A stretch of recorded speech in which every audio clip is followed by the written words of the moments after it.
Episode की start में देवसुन इसी उलझन में थी कि ताइक ने उसके साथ डेट पर आने से मना क्यों किया और वो अपने स्टडी रूम में इसी बारे में सोच सोच कर पागल हुए जा रही थी। अब उस बेचारी को क्या पता कि जुंगवन और ताइक के बीच में कॉम्प्रोमाइजिंग का कंपटीशन चल रहा है।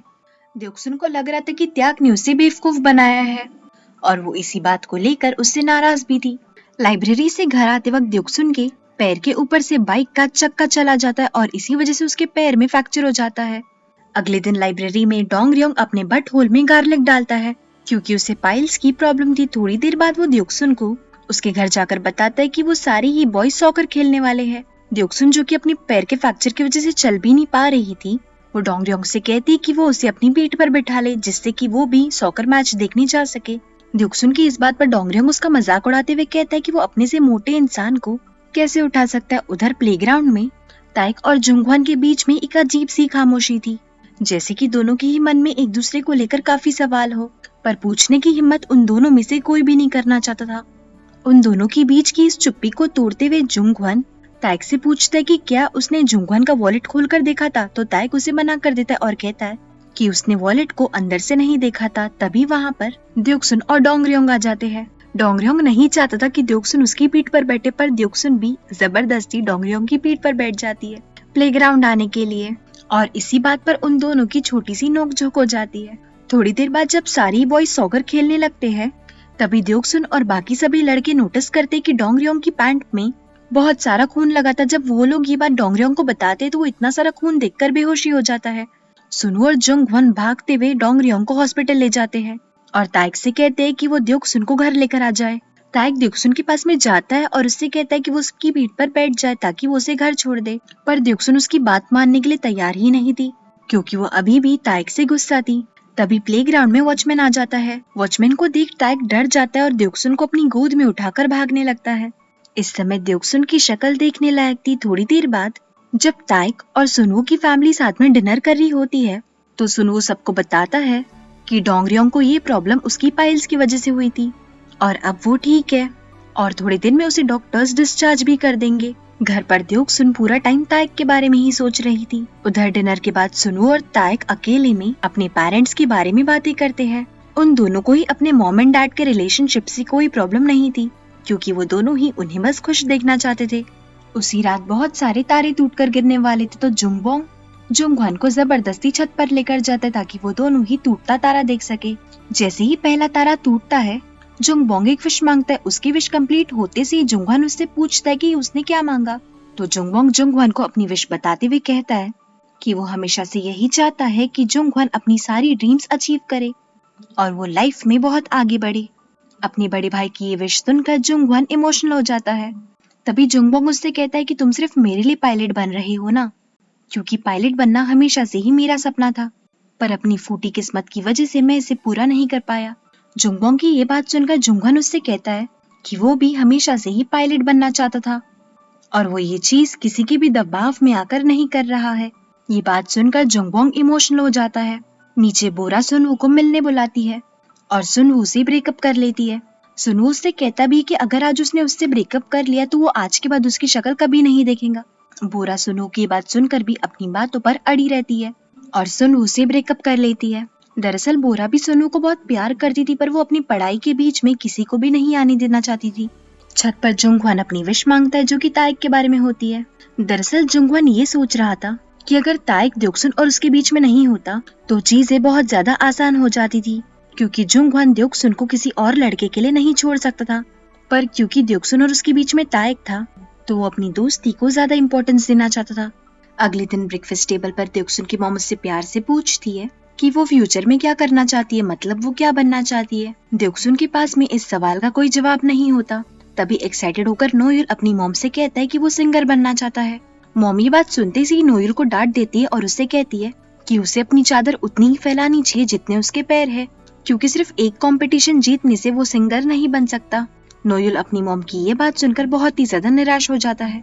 तभी ही देवसुन को मैगी का कॉल आता है और वो उसे बताती है कि वो जुंगबोंग को बता दे कि वो दोनों अब से नहीं मिल सकते, क्योंकि मैगी के डैड ने उसके ऊपर कई सारी पाबंदियां लगा दी थी घर से बाहर जाने के मामले में। देवसुन को जैसे ये बात पता चलती है वो जुंगबोंग के पास जाती है और उसे सारी बातें बताती है।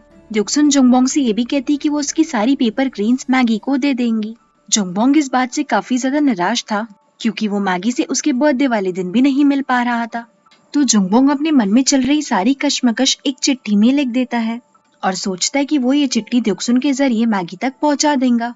देर रात द्योक्सुन त्याग से मिलने जाती है। त्याग इतना थका हुआ था कि वो सो जाता है और द्योक्सुन से कहता है कि वो सो रहा है, वो चाहे तो उसके सोने के बाद घर से जा सकती है। द्योक्सुन भी त्याग की बात मानती है और उसके सोते ही वहाँ से चली जाती है। थोड़ी देर बाद जब ताइक अपनी आंखें खोलता है तो उसके सामने द्योक्सुन होती है। वो दोनों ही एक दूसरे को स्टेयर करने लगते हैं और अचानक से ताइक द्योक्सुन को किस करता है। अगली सुबह ताइक द्योक्सुन से पूछता भी है कि कल रात तुम मेरे घर से कब गई थी। तो द्योक्सुन उसे बताती है कि ताइक के सोते ही वो उसके घर से चली गई थी। ताइक को ये बात सुनकर बहुत ही ज्यादा रिलीफ फील होता है। द्योक्सुन उससे पूछती भी है कि तुम ऐसी बातें क्यों पूछ रहे हो। तो ताइक उससे कहता है कि कुछ नहीं हुआ, मुझे बस एक सपना आया था। द्योक्सुन उससे सपने के बारे में पूछती भी है पर ताइक उससे कुछ नहीं कहता। उधर हॉस्पिटल में डोंगरियोंग की अच्छे से खातिरदारी हो रही थी और डोंगरियोंग इस बात को बहुत ज्यादा एंजॉय भी कर रहा था क्योंकि फाइनली उसे अपनी मॉम के साथ क्वालिटी टाइम स्पेंड करने मिल रहा था। उसी रात द्योक्सुन के डैड उसे अकेले में समझाते हैं कि उसके कॉलेज के लिए सिर्फ एक ही साल बचा हुआ है और वो इस एक साल का अच्छे से उपयोग करे, जी तोड़ मेहनत करे ताकि अगर एक साल बाद उसका एडमिशन ना भी हो तो उसे कोई दुख ना रहे। द्योक्सुन को अपने डैड की ये बात समझ जाती है पर वो अपने डैड से पूछती है कि अगर बाई चांस मेरा कॉलेज में एडमिशन ना हुआ तो क्या आप लोग मुझे घर से बेदखल कर दोगे।